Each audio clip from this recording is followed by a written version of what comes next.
A New Englander passing through western Kentucky noted the sad procession. 2,000 people, sick and feeble, many near death. One woman was carrying her youngest child who was dying in her arms. Multitudes go on foot. Even aged females were traveling with heavy burdens attached to their back, on sometimes frozen ground, with no covering for the feet except what nature had given them. The Indians buried 14 or 15 at every stopping place.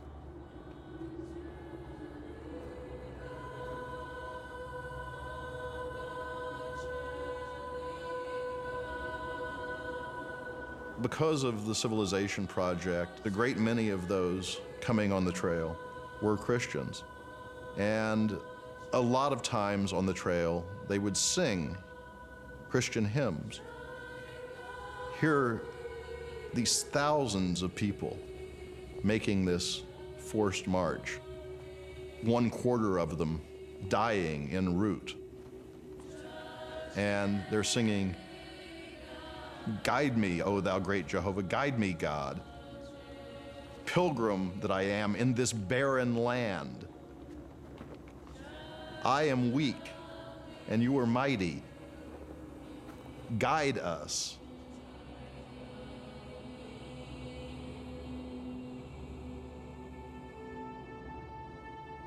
The United States gained a lot of land and farms and taverns and ferries and things like that. But a loss for the American government is the blemish, the stain it places upon our national honor.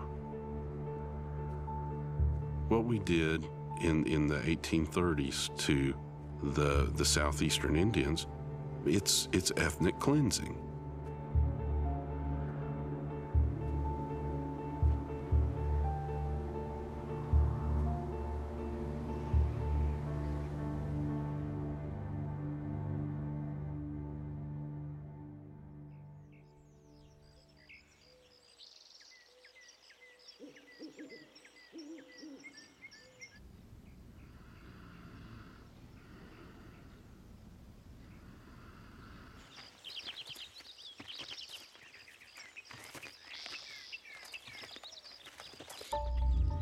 The removal had caused the deaths of some 4,000 people.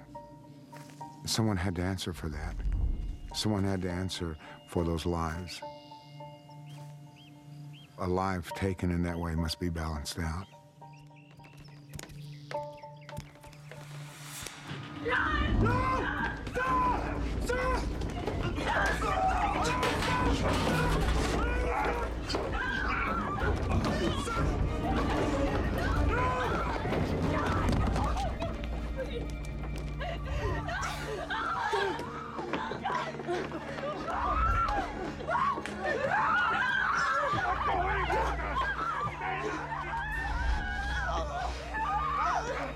They stabbed him repeatedly.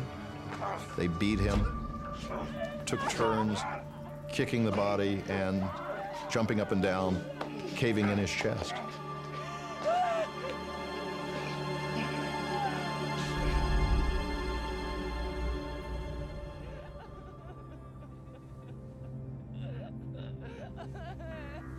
And the same morning, 4 men came to Elias Bootnott and asked for medicine. And as he turned to greet the people, he was stabbed. And another used the hatchet to the head.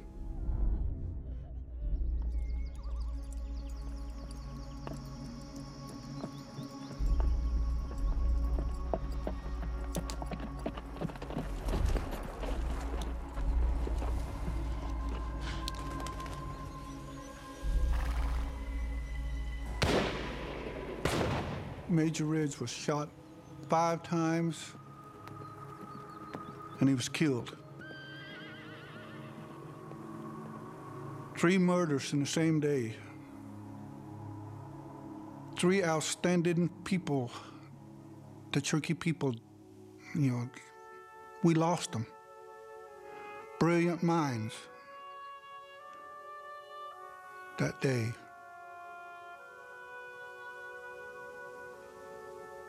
And I think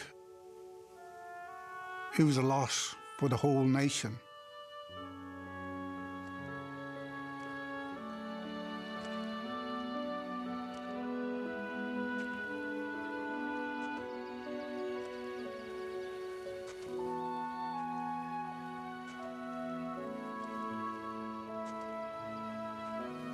There was no easy balm for the wounds caused by removal. Angry talk, bitter accusation, and violent reprisal flared among the Cherokees for the next 30 years. It fell to John Ross, who retained the office of Principal Chief, to heal his nation, to realize the dream he and the Ridges had always shared, the continuation of a strong and sovereign Cherokee nation.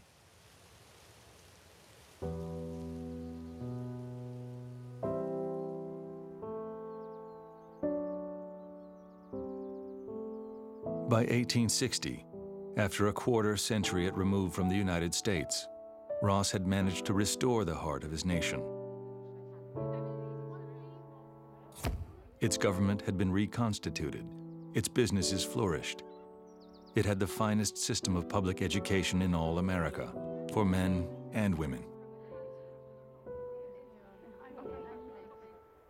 Cherokee population had nearly doubled to 21,000.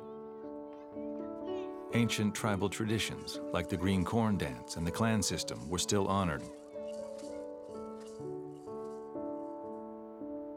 John Ross was in his 70s, had been chief nearly 40 years, when, after the Civil War, the United States began to force its way, once again, into Cherokee territory, demanding the tribe cede part of its western lands.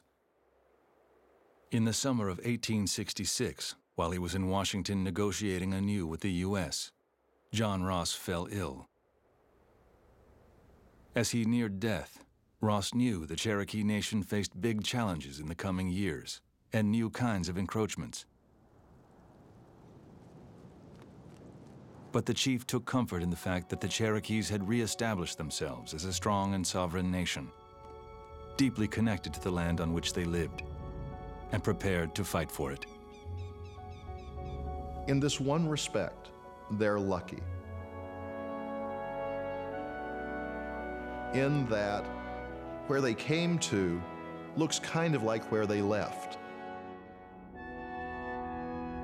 They look at the hills here and they say, those look like the hills in old Cherokee country. They must have been carved out by the same buzzard that carved out the Smokies.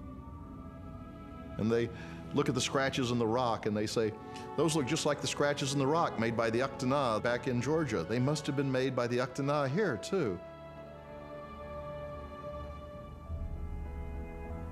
Part Cherokee writer Scott Momaday talks about stories in the blood or memory in the blood.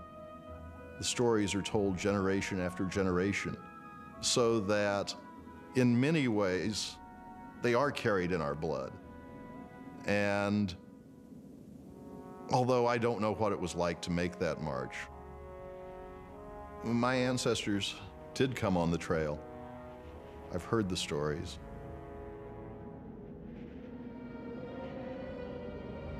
In listening to the stories of your ancestors, you're taught who you are and what your ancestors sacrificed so that you could be Cherokee.